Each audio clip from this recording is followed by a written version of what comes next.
Morning Drive. Oh my gosh, this is incredible. I'm cool. Hey, you kids, let's get down. Get funky. How do you do, fellow kids? Love listening to you on my way into work. And All right, we get the point. We're more worried about breakfast right now, okay? the fans are delirious. Sirius XM NASCAR Radio, Channel 90. Get it all over yourself, boys and girls. Here you go. Now, the Morning Drive with Mike Bagley and Pete Pistone.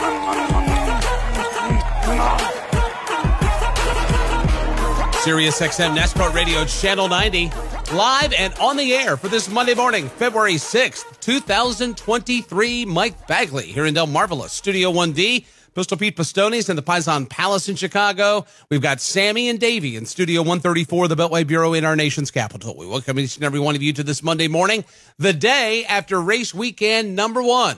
It was an exhibition race inside of the Los Angeles Memorial Coliseum, and at night's end, Martin Truex Jr. celebrating as the victor in the Busch Light Clash at the Coliseum. From the home of the competitors, the Coliseum, drivers, start your engine! Ford, Toyota on the front row, Almirola and Truex up off of the corner, looking them over closely, and the green flag goes in the air. The Busch Light Clash from the Coliseum is underway. The field's in turn 2. Denny Hamlin moving his teammate out of the way. Hamlin now to second. Classic bump and run tactic by Denny Hamlin, but he took it a little bit easy on his teammate. Hamlin goes to second, Martin Truex Jr. to third. Trouble turn number 1. Eric Jones goes for a spin off the front bumper of Michael McDowell, and the caution is on the speedway for the first time. Remember, caution laps do not count in the Busch Light Clash. Denny Hamlin really leaning on Eric Almirola. You can see tire smoke coming off of both machines, and they're still dead even. No driver has an advantage. Early Trouble going. turn number 4. Ryan Blaney gets punted. He'll go the wrong way. And then Chase Elliott and Ty Gibbs with nowhere to go. They stand on the brakes. Everybody has to grab a gear, refire, and try to pull away. Kyle Busch working that middle groove, and now Hamlin squeezes him up against the wall. Kyle Busch will not back off the throttle, but it is Denny Hamlin taking the field into turns 3 and 4. Martin Truex trying to follow him through. As we got a car around, it's Denny Hamlin, and he is going to bring out the caution flag here on lap number 73. Denny Hamlin. Nice restart for Bubba Wallace, but here comes Austin Dillon on that outside, wheel to wheel as the field makes their way into turn 3. Wallace maintains control and now gets a hood out in front. Across the line, they are halfway down. Bubba Wallace will lead the field back off of turn number 2, and we see the caution flag fly as expected. This is the halfway break. It happens at lap number 75. Green flag back in the air. Bubba Wallace, Austin Dillon, Martin Truex Jr. mixing it up. Bubba Wallace picks up right where he left off. He breaks out into the lead. Austin Dillon saves his braking for late into the corner, smokes the rear tires. Trouble turn number 2. Ty Gibbs goes for a spin, and that'll bring us to the caution flag. Ty Gibbs went all the way down on the rumble strips in turns 1 and 2. He was shoved down there against the Jersey barriers and had nothing to do but spin the car out, or he was going to wallop the sand barrels down there. We got a car in trouble in turn 4. It's Kevin Harvick. Harvick goes around, pointing southbound in the northbound lane of turn number 4. And for the 7th time tonight, caution is on the speedway. We are back underway on lap number 78. Bubba Wallace with the lead off turn number 2. He's got a good lead coming off turn 2 and down the back straightaway. They fight it out for second. Trouble off turn number 2. Around goes Michael McDowell. He got hammered, made a 360. Chase Elliott with nowhere to go made contact with the McDowell car. Ty Gibbs got a mix-up in that mess as well. Green flag goes back in the air. Bubba Wallace and now Ryan Preece trying to grab the lead. Nice clean start for everybody, and Ryan Preece does get out in front. Bubba Wallace hits him in the corner panel. Doesn't matter to Preece. He hangs on to the lead. From Trouble turn number 2. We've got multiple cars around. A.J. Allmendinger, Christopher Bell both have gone around. That was another one of those domino effect type cautions. Green flag is out. Priest again will try to get away as they stack up 2 by 2 all the way through the field. Once again, everybody gets a good restart as they come off turn 2 down the back straightaway. Ryan Priest on that low line. Alex Bowman at his right elbow, but now Ryan Priest establishes himself as the leader. Trouble, turn number 2. Justin Haley goes for a spin. I'm not so sure he didn't lose that one on his own. And now we're under caution once again. And that's because Ryan Blaney just pounded the outside retaining wall in turn 2, and yes, he had help. Truex emerges with the top spot. Ryan Priest falls in line second. Behind them, Dan, they're racing for third. The problem, Jason Toy, for Ryan Priest is getting worse. Yeah, he says everything is going out in the race car. They told him to turn everything off. He said it's already starting to lose it. He's losing the screen, which has all his tacks and everything on it. He's just trying to hang on. And it may be a fight before it's all said and done. Here comes Austin Dillon back on Bubba Wallace, and Wallace will go around, and he'll back that Toyota into the fence. You knew it was coming. 6 laps to go. Kyle Busch from the back of the field up to second, looking for more. They want him up further back, but everybody gets away. Here comes Truex off turn 4. Great move now by Austin Dillon to the inside of Kyle Busch. Austin Dillon now in second spot. White flag is in the air. Final lap for the Busch Light Clash. It looks like Martin Truex Jr. may take the win here at the Coliseum. Off the corner he comes. He still has a 4-car length advantage over Austin Dillon, who's being hounded by Kyle Busch. MTJ, Martin Truex Jr. has scored the win in the Busch Light Clash at the Coliseum. Truex dominating this event, the second half of the event, and drives to victory lane. That's how it sounded last night inside of the Los Angeles Memorial Coliseum. Lots of physical racing, lots of rambunctious racing. Martin Truex Jr. walking away with the win. Austin Dillon finished in second. Kyle Busch finished in third. It was Alex Bowman fourth and Kyle Larson in fifth. Tyler Reddick finished in sixth, with Ryan Priest ending up in seventh. Ross Chastain came home in eighth, Denny Hamlin ninth, and William Byron finished in 10th. 11th went to Justin Haley. Kevin Harvick was 12th. It was Christopher Bell 13th. Noah Gragson was 14th. 15th to Chase Briscoe. 16th, Joey Logano. 17th was Ryan Blaney. 18th, Eric Almirola. 19th to Daniel Suarez. A.J. Allmendinger finished 20th. 21st was Chase Elliott. Bubba Wallace 22nd. 23rd, Todd Gilliland. Michael McDowell, 24th, 25th, Austin Cindric, Ty Gibbs, 26th, and 27th was Eric Jones. It was a race that was very contact-filled and a race that took 1 hour, 43 minutes, 4 seconds to run at an average speed of 21.831 miles an hour. There were a total of 16 caution flags, 4 lead changes among 5 drivers. Next up, for the NASCAR Cup Series, it is the season opening Daytona 500. 2 weeks from yesterday, Motor Racing Network will have that call, and you'll hear it here on SiriusXM NASCAR Radio, Channel 90. Pete, some initial thoughts and takeaways from the Busch Light Clash at the Coliseum. Are you sure that average speed was 21? It didn't seem like they were going that fast to me. I don't know. At times when you got 27 cars on a quarter-mile racetrack. Listen, this race to me was exactly what this race should be. It was last year. It's a little short track. It's a lot of angry drivers. It's a lot of contact.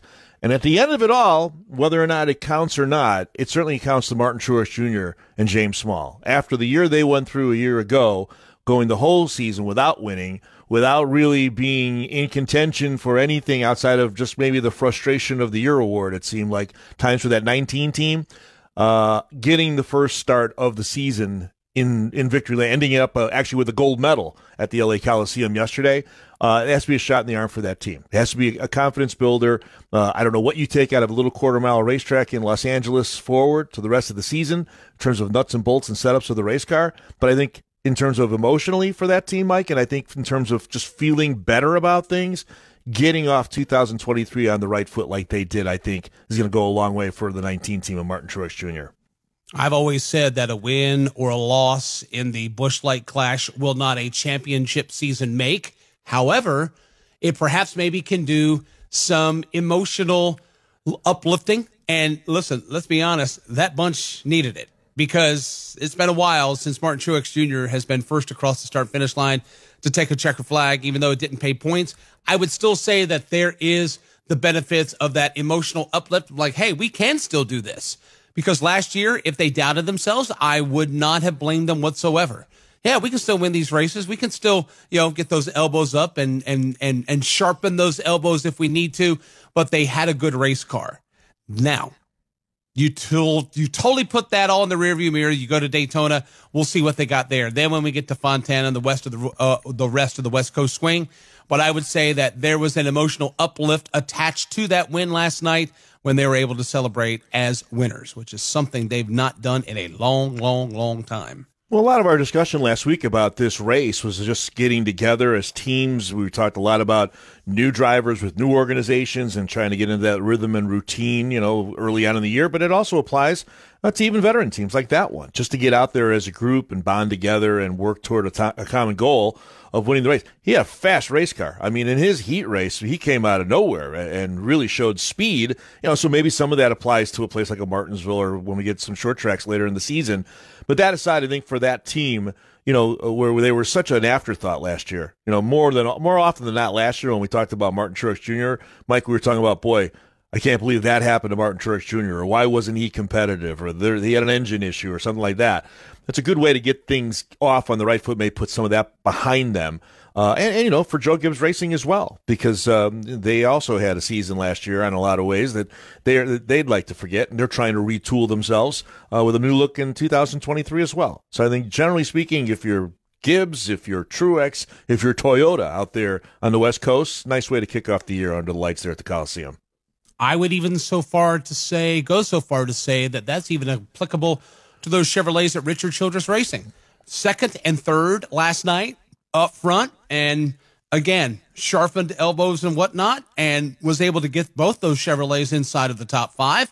Not saying that that's, going to be the be all end all for their season, but that's not a bad way to start the season off with both of your cars in the top three, obviously with Kyle and Austin Dillon at the controls. Very impressive. I totally agree with you. I think both the three car of Austin Dillon, got a little controversy there at the end when he made contact with Bubba Wallace, and Kyle Busch, who had another fast race car pretty much all weekend long. We saw some of that on Saturday in practice, and then we saw it certainly under race conditions. And that one, when we think about last week, that was the one most people were looking at, about how that relationship with Kyle Busch now with Richard Childress Racing was going to get off to the start that it did. And you can't ask for much more outside of one of them getting to victory lane last night. I think that's got to be a shot in the arm for that team as well, as they sort of get together and try to learn the rhythms and routines of this long season. But very impressive to see those guys out front. And Kyle, I don't know how you felt, but the times I saw Kyle, now after the race, we'll get to that, maybe not so much, but the times I saw Kyle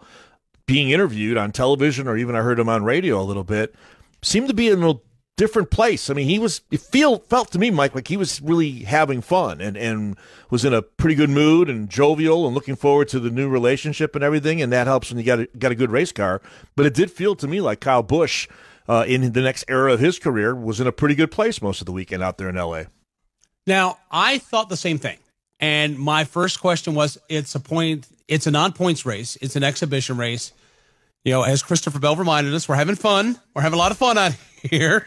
Hashtag sarcasm. Perhaps maybe it's a good way to ease in and be loose and carefree. We'll see when they start divvying up the points at Daytona, points beyond, if that stays. But I would say on the first blush, it was almost like he had a breath of fresh air. He wasn't uptight. He wasn't ticked off, and he wasn't on the chip like sometimes we've seen him before. I just thought he was loosey-goosey, having a good time, even when finishing in third, jovial with the guys on the podium when they were doing the medal ceremony and all that stuff. And he just seemed different. He just seemed to be a cool dude, having a good time, but putting that car where he needed to. And at the day's end, I saw more smiles than I saw frowns, which there was a time last year where it was the exact opposite. But perhaps maybe this is the new beginning. This is the fresh air that he's been wanting and hoping for. Well, again, it's only February. It's the first race out. It's an exhibition, to your point, and we'll see how he go. It's a long season, but I really felt that way as well, watching him from afar. And there's also the connectivity for most of these guys, and I think Kyle for sure, to this kind of racing. Yeah, I know they got frustrated in 27 of these big, heavy stock cars in that little quarter-mile track. Not a lot of real estate, and we saw that. But, Kyle Busch likes doing this kind of thing. Kyle Busch has done a lot of this kind of thing where you run heat races and make it to the main event and all that. And it's a throwback for a lot of these guys, and I think Kyle as well. So I would say, all things considered, if you're RC and Andy Petrie and that group over there, you got to feel pretty good about the first time out of the box there at Richard Childress Racing in the Coliseum. Coming up, you'll hear from Martin Truex Jr. and his crew chief. You'll hear from Austin Dillon and Kyle Busch on the heels of the Busch Light Clash at the Coliseum. We'll also give you headline check number 1. Checkered flags and black flags are back, and we'll start giving you ours and, in turn, taking yours. Just past headline check number 1. You can get yours in at 866-PIT-LANE. You can also tweet them to us at SiriusXM NASCAR, hashtag TMD NASCAR. Coming up, we've got the calendar at 8:50. Alex Hayden of the Motor Racing Network. You heard him in the montage there. He is going to hop on, join us, and provide more analysis before he hops on an airplane and flies back east. And, of course, we'll recap matters as we continue forward here on this Monday, February the 6th. You've got the telephone number. We have the Twitter information out there. We are ready to analyze the Busch Light Clash at the Coliseum. That is coming up next here on your home for NASCAR.